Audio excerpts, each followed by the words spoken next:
u ktheva nga 2 shkolla të cilat po përballen me probleme të energjisë elektrike në qytet, në qendër më saktë, shkollën Kuvendi i Arbrit dhe institucionin e arsimit dhe aftësimit profesional, ku para 2 ditësh realisht ishte djegur trafoja e 2 shkollave, po dhe lagjës përreth, në hyrje të qytetit afër palestrës Bill Clinton, edhe pse megjithëse ekipet e KEC-it ndodheshin aty dhe po përpiqeshin ta rregullonin, defektin të 2 shkollat kishin të lashe me njërën fazë, sikurse ju referuan ata me gjuhën e tyre teknike, dhe edhe qytetarët që ndodheshin aty, por sidomos përfaqësuesit e partive politike dhe monitoruesit e organizatorët e KQZ-s, po ngroheshin krahas radiatoreve të cilët në fakt ishin të vakët, se nuk ishin as të ngrohtë as të ftoftë, po ngroheshin edhe me këto nxemjet e famshme me tretela, siç i njeh populli. Përderisa i ke pa në shkollën që tregove kanë probleme me energji elektrike edhe që është ftoftë.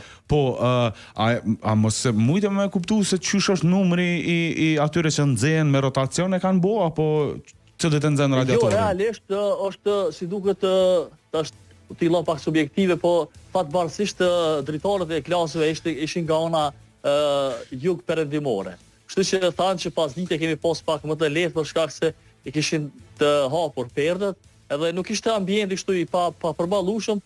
Megjithatë, domthon ky rotacioni vazhdon te rotacion shkonte nxemja me tretela, domthon e mbante njëra, pastaj e merrte tjetra, e kështu me radhë duke vendosur para gjojve. Domethënë këtë shpresën e kanë që në kohën e perëndimit të diellit ka me pas diell, nuk do të ketë re dhe kanë me nxjerr prej diellit.